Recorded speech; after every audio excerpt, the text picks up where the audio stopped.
Fine. Okay. Okay. Right. Right. Today we are just going to learn simple past tense. Okay, Right? simple. हा Yes, sir. आपल्या L1च्या batch मध्ये आपण प्रेझेंटचा actually simple present present continuous एवढाच part घेतो. परंतु तुमच्यासाठी परफेक्ट आणि परफेक्ट कंटिन्युअस घेतला कारण कम्युनिकेशनला तो सपोर्ट करेल. आणि Yes. सिम्पल पास्ट आणि सिम्पल फ्युचर हा भाग आपला आता L1च्या लेवलवरती ग्रामरचा कव्हर होणार आहे. त्याच्यानंतर L2च्या लेवलला मग आपले सगळे रिमेनिंग राहिलेले टेन्सेस पण कव्हर होतात. तुम्हाला व्हिडिओज ऑलरेडी मी सेंड केले. परंतु L1च्या लेवलवर आपल्याला कम्युनिकेशनसाठी जो भाग लागतो ग्रामरचा तो आपण कव्हर करत असतो. ठीक आहे. आज सिम्पल Okay. पास्ट टेन्स टाकावरती heading use of Yes. Simple past tense.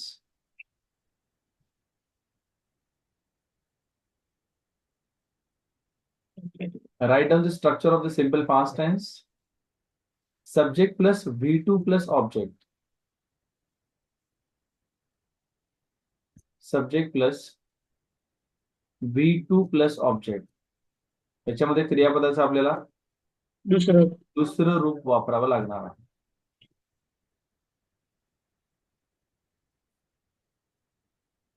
Simple past टेन्सचा वापर कशासाठी होतो? जेव्हा एखादी क्रिया आणि त्याचा परिणाम या दोन्ही गोष्टी संपलेल्या असतात तेव्हा आपण सिंपल पास्ट टेन्सचा उपयोग करत असतो. त्या संदर्भातली स्क्रीन मी तुमच्यासोबत शेअर करतोय. You can just write down it properly. You will get the benefits of it in the future that it will be beneficial for you. Just look at here. Simple past tense. Okay. जेव्हा एखादी क्रिया पूर्ण झाली व त्याचा परिणाम देखील संपला अशी क्रिया व्यक्त करण्यासाठी आपण सिंपल पास्ट टेन्सचा उपयोग करत असतो. When the action and the effect of the action both are getting finished. जेव्हा ऍक्शन आणि त्याचा परिणाम कृती आणि त्याचा परिणाम दोन्ही संपून जातं ते दर्शवण्यासाठी आपण सिंपल पास्ट टेन्सचा उपयोग करतो की ज्याच्यामध्ये क्रियापदाचं सेकंड फॉर्म वापरलं जातं. मी 10 दिवसापूर्वी पाणीपुरी खाल्ली. ती पाणीपुरी खाल्ली त्याचा परिणाम संपला. एखादे आजोबा आहेत ते म्हणतात की मी ना 1986 ला माझी 10वी पूर्ण केली. त्यांचा ते 10वी पण पूर्ण झाली आणि त्याचा परिणाम पण संपलेला आहे आज. जेव्हा एखादी क्रिया संपते आणि त्याचा परिणाम संपतो तेव्हा आपण सिंपल पास्ट टेन्सचा उपयोग करतो. When the Yes, sir. action and the effect of the action both are getting finished. दोन्ही एकाच वेळेस जेव्हा संपत येतो तेव्हा खऱ्या अर्थी समजावं की आपण सिंपल पास्ट टेन्सची वाक्यरचना समजून घेतला. ओके. Yes, sir. बघा स्ट्रक्चर लिहिलं असेल तुम्ही. उपयोग हो, दिलाय का? लिहिलं सर. Okay fine. उदाहरण बघा. सिंपल पास्ट टेन्स मध्ये अफर्मेटिव्ह वाक्य करताना आपण सेकंड फॉर्म वापरतो. मी गाणं गायलं. I sang a song. Second form आहे. त्याने पत्र लिहिलं. He wrote a letter. Second form आहे. हो. परंतु निगेटिव्ह आणि क्वेश्चन करताना आपण डिड नॉट किंवा डिडचा वापर जेव्हा करतो तेव्हा मात्र क्रियापदाचं दुसरं रूप लावायचं नसतं. पहिलंच रूप लावणं अपेक्षित आहे. ओके. आणि मग आपण V1 म्हणजे क्रियापदाचं पहिलं रूप लावतो आणि त्यानंतर मग आपण ऑब्जेक्टचा वापर करतो. फक्त डीड किंवा डिडनचा वापर आपल्याला करावा लागेल. त्यानंतर ओके. तर आपण डज रन केलं. वर्तमान काळात आपण डू आणि डज वापरलं होतं. आता भूतकाळाच्या याच्यामध्ये आपण डीडचा वापर करतो. Yes sir. निगेटिव्ह आणि क्वेश्चन करताना आपण V2 वापरत नाही. म्हणजे क्रियापदाचा दुसरा फॉर्म नाही वापरत. पहिलाच फॉर्म वापरतो. म्हणून I did not sing a song आहे. सॅंग अ सॉन्ग आहे परत नाहीये. Did I sing a song. You wrote a letter. We did write. Not. Interrogative करत असताना आपल्याला did I sing a song म्हणजे डीडचा वापर वाक्याच्या सुरुवातीला करायचा असतो. दुसऱ्या साईडला बघा. त्याने पत्र लिहिले. He wrote a letter. दोन लिहिले असं जर कन्सिडर करायचं असेल किंवा प्लुरल प्रोसेस मध्ये असेल तर आपण तिथं लेटर्सचा वापर पण करू शकतो. निगेटिव्ह करताना बघा. He did not write a letter. He did not write a letter. Wrote नाही लिहिला आपण कारण डीड नंतर क्रियापदाचं पहिलं रूप लागतं. आणि क्वेश्चन करत असताना देखील बघा. Did he write a letter. Did he wrote नाही लिहिलं आपण कारण डीड नंतर क्रियापदाचं पहिलं रूप लागतं या फेजला. Okay. Yes sir. Right ma'am. आता याचा खरा अर्थ लक्षात घ्यायचा जर असेल आपल्याला तर कधी कधी वापरला जातो. तर जेव्हा जेव्हा आपण लिहून घेतलंय मॅडम. येस. ओके. जेव्हा जेव्हा आपण हिस्टॉरिक मुवमेंट्स प्रेझेंट करत असतो, येस. भूतकाळातल्या गोष्टी जेव्हा प्रेझेंट करत असतो की ज्याचा परिणाम पण संपलेला आहे, अशा क्रिया व्यक्त करण्यासाठी आपण सिंपल पास्ट टेन्सचा मॅक्झिमम उपयोग करतो. जसं मी मागच्या आठवड्यात चित्रपट पाहिला, परिणाम संपला. त्याने 10वीला 95% मार्क मिळवले मिळवले झालं इंजिनिअरिंग, आता सगळं संपलंय का? म्हणजे त्याचा परिणाम ज्या ज्या वेळेला संपतोय आपण, त्या त्या ठिकाणी आपल्याला तिथे लयाला जातात दिसेल सगळ्या गोष्टी. आलं लक्षात?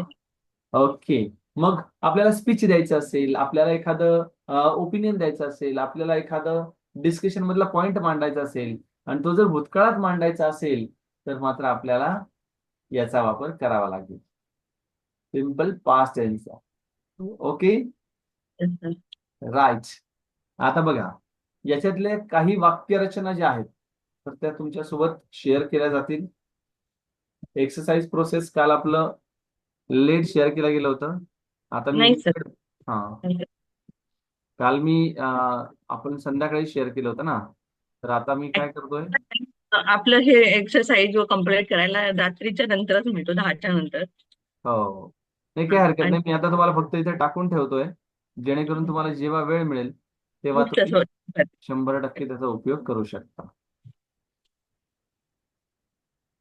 B2च्या एक्सरसाइज वरती, B2 नावाच्या ग्रुपवरती टाकलंय मी, L1B2. Okay sir.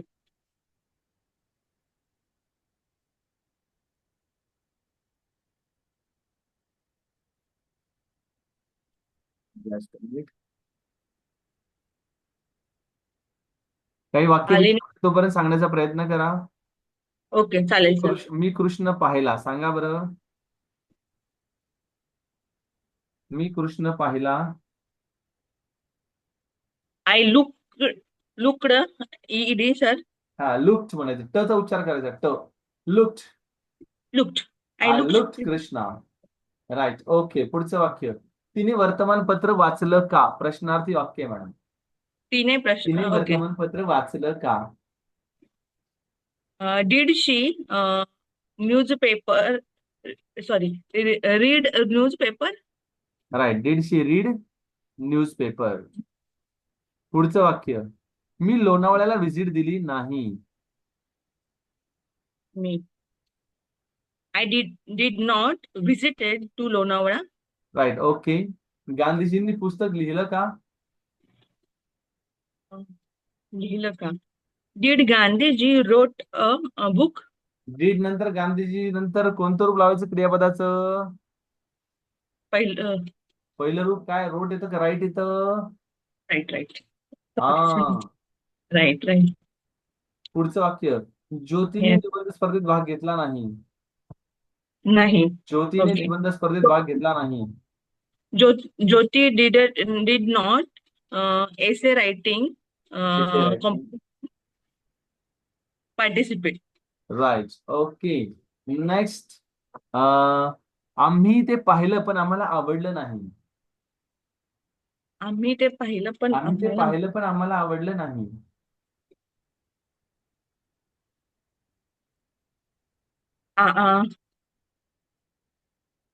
we we did not sorry, we looking did not I look them.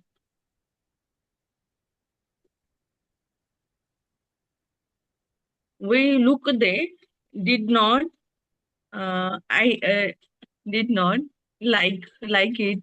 Sir. We एक looked minute. it, but we did not like it. We looked Did it, not. but we did not like it. Joint statement विचारलं होतं मुद्दाम. Okay. Yes, sir. बघा, simple past टेन्सची exercise पण मी तुम्हाला पाठवली madam. Yes, sir. Right. तर आज हो, दिवसभरात जेव्हा वेळ मिळेल तेव्हा त्याला कम्प्लीट करा. राईट. आणि नक्कीच. पाठ करायचा आहे. आज एक डिस्कशनला टॉपिक दिला होता, तुम्हाला दिला होता का? हो sir. Tourism sector, real I am background of economy. दिला टुरिझम होता. Important for economic development. Right. Tourism sector importance of for economic development, त्याची माहिती काढली का तुम्ही? हो सर. राईट. आता जस्ट शेअर. ऍक्च्युली सर, संध्याकाळी म्हणजे अ, आपल्या प्रतीक्षा मॅमला सांगू शकते मी. संध्याकाळी सांगा, काय हरकत नाही. प्रिपरेशन नाही झालं का? नाही, प्रिपरेशन झालंय सर, पण मी अजून नाही त्याच्यावर रिव्हिजन केली म्हणून सर. बर. आणि उद्यासाठीचा टॉपिक होळीचा लिहून घेतलाय का कालच? हो. Holi is a scientific celebration in India. Right. Okay. तर त्या संदर्भातलं पण प्रिपरेशन करा, उद्या आपण ते घेऊया. Culture, sorry, Indian culture. हा, scientific celebration in Indian culture. Okay. तर तो टॉपिक येस. उद्यासाठीचा आहे आणि टुरिझम सेक्टरवाला आज आहे, तर तो संध्याकाळी शेअर कराल का मग? हो, नक्की. नाहीतर चालेल. सर, उद्या पण मी बोलेल की हा आणि तो हो दोन्ही हो सोबत हो, आहे. चालेल ना, काहीच हरकत नाही मॅडम, उद्या आपला क्लास होणार आहे.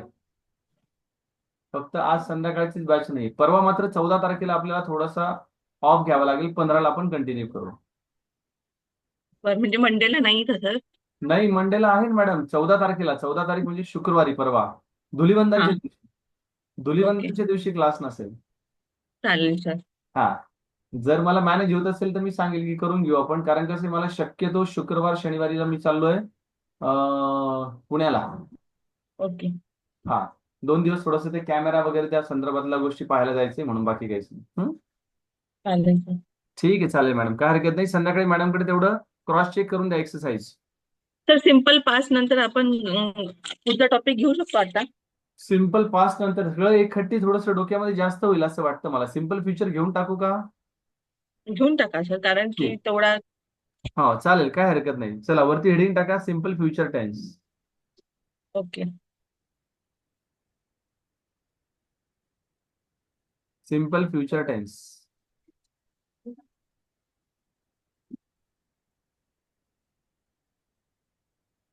ओके. सिम्पल फ्युचर टेन्सचं स्ट्रक्चर काय असं सांगू शकता का? S plus S plus. Had have had sir. हा. एस प्लस हॅड लागेल बहुतेक. Had no sir. आयडिया नाही sir. Okay okay okay. Future tense मध्ये हॅव हॅड वगैरे वगैरे वगैरे काहीच नसतं. त्याच्यामध्ये काय असतं? शॅल आणि विलचा वापर होता. आपण कशाचा वापर करतो? राईट, चालेल. शॅल आणि विलचा वापर करतो. एक मिनिट. दिसतंय का बघा बरं, शेअर केलेली स्क्रीन दिसते का? Yes sir. तुम्हाला असं वाटत असेल सर, मी स्कूल मधल्या मुलांना शिकवत होते, त्यांना पण लवकर समजून जाते एखादी हा कन्सेप्ट. हा हा. येस, स्क्रीन दिसते का मॅडम तुम्हाला? Yes sir. ओके. F5 करतोय. हा. बघा, सिम्पल फ्युचर टेन्स स्ट्रक्चर लिहून घ्या. Subject plus shall oblique will plus V1 plus object. Okay. Subject plus shall oblique will plus V1 plus object. Okay. Yes. उपयोग पण लिहून घ्या.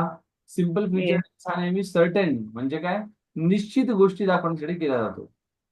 Yes sir. बघा, सिम्पल फ्युचर टेन्स म्हणजे भविष्य काळात निश्चित घडणाऱ्या क्रिया अ, दाखवण्यासाठी सिम्पल फ्युचर टेन्सचा उपयोग करतात.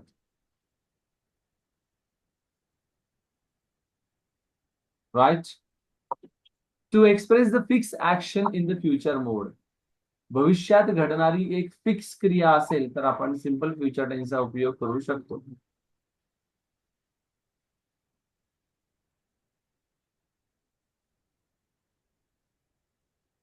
Express fix action. Right. To express the fix action in the future mode. याच्यामध्ये लक्षात ठेवायचं, जेव्हा आय आणि वीचं वाक्य असेल तेव्हा शॅल वापरलं तर चालतं, fix.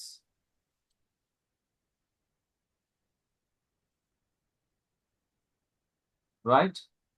Yes sir. Okay. Let's go for the examples नाव. Write down the okay. Examples. हे एक्झाम्पल लिहून घ्या. और sir, shall and will same have had सारखंच करायचं का सर? आय, काय? यू, वी, दे असेल तर हो. शाल. आई आई वी नाही, आई आणि वी असेल तर शॅल वापरायचं प्रश्नार्थी वाक्य करताना. प्रश्नार्थी. फक्त प्रश्नार्थी वाक्य फक्त करताना. प्रश्नार्थी वाक्य असेल तेव्हा, बाकी सगळ्याला विल वापरलं तरी चालतं. ओके. आय जसं विल. हा, जसं इथे दिलंय बघा, मी गाणं गाईल, I will sing a song. Okay. मी गाणं गाणार नाही, I will not sing a song. ती जी गोष्ट करणार आहे म्हणजे हा, भविष्यात. भविष्य काळामध्ये ती क्रिया फिक्स घडणार आहे, अशा येस. कंडिशन प्रोसेसला आपण विलचा वापर करतो. ज्या टाइमला मी जी कॉन्फिडेंट आहे किंवा मी ते काम करणार आहे, yes I will do. I yes, will. Yes, yes, sure, sure, sure, ma'am, sure. Okay okay sir. Yes, write down these examples. Yes. Excuse me.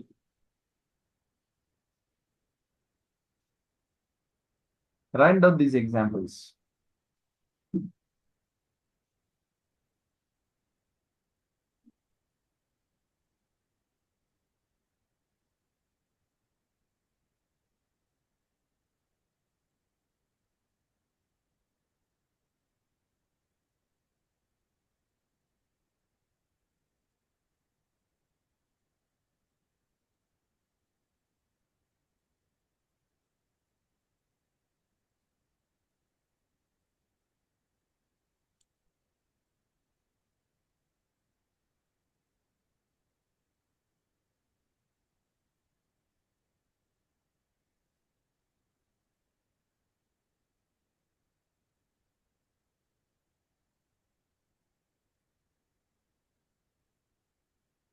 झाले मॅम लिहून?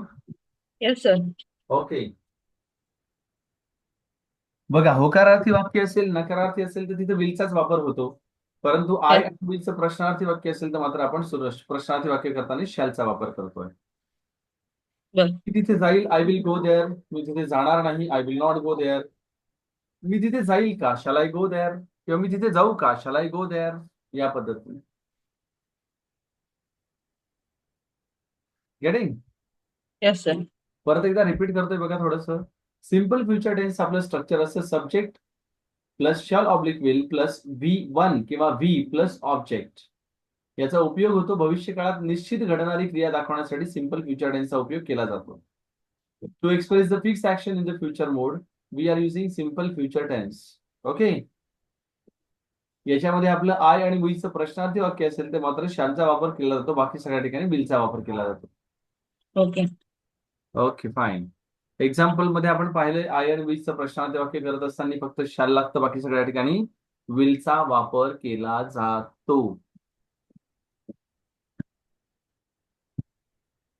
थँक्यू. काही वाक्य विचारतोय, मी हो फुटबॉल सर. खेळू का?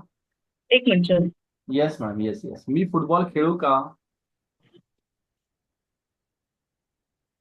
मी फुटबॉल खेळू का? हम्म.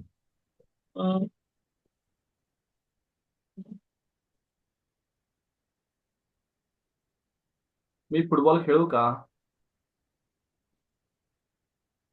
I shall play football. Shall I play football? Shall I play football question marks. Yes sir. प्रश्नार्थी वाक्य आहे ना. Right, okay. पुढचं वाक्य, ते तुम्हाला मदत करतील. They will help you. Right. Gandhiji पुन्हा जन्म घेतील. गांधीजी विल घेतील ना सर. गांधीजी विल पुन्हा. Take rebirth. Sorry. Gandhiji will take rebirth. Rebirth. Take rebirth. Okay. Right. Rebirth म्हणजे काय? पुन्हा जन्म घेणे. पुढचं वाक्य, आम्ही त्यांना क्षमा करणार नाही. नाही. I will. I will not. Not. I will not क्षमा. तुम्हाला काय म्हणतो, माफी. Forgive. Forgive forgive. I will not forgive them. Them. हा देम त्यांना. देम. Right, okay. पुढचं वाक्य, ती एमपीएससी ची परीक्षा देईल का? Shy shy I shall I. ती एमपीएससी ची परीक्षा देईल का? ती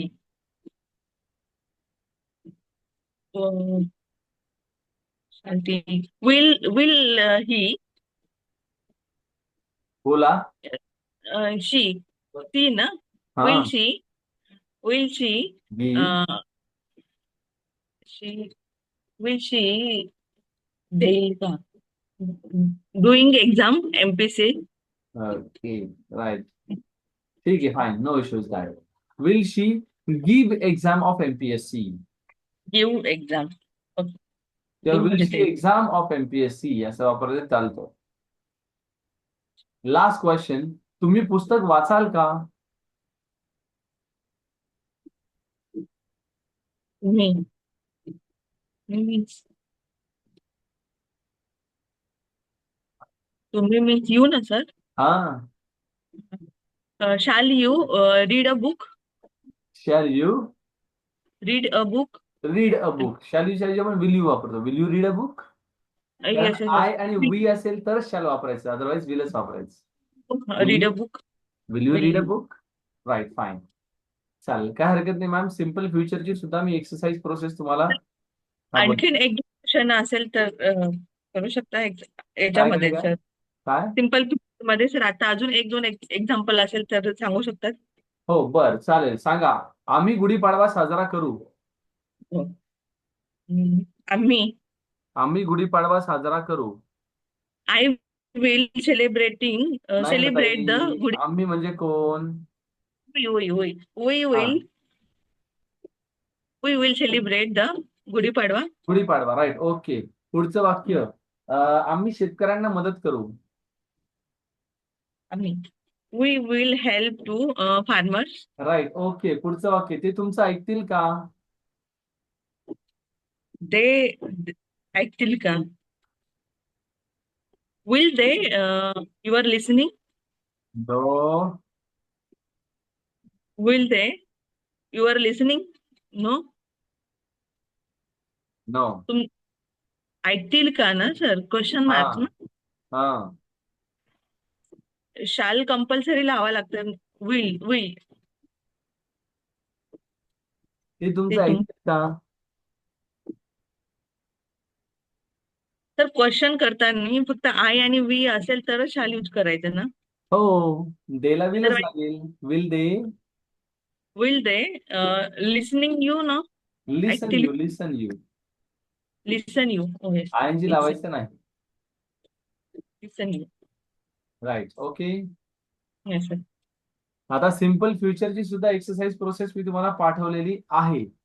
थँक्यू सर. ठीक आहे. या दोन्ही एक्सरसाइज सोडवण्याचा प्रयत्न करायचा आणि उद्या होळीचा टॉपिक प्रिपेअर करून यायचा. टुरिझम मला पण करेल पण सर. टुरिझम वाला पण करायचा. चालेल. Yes sir. चालेल मॅम, चलो, fine. Thank you, thank you very much for being with us. मला नेक्स्ट बॅच चालू करायची आहे आता लगेच. हो सर. थँक्यू. ओके, चलो, have a nice day, bye bye. Sir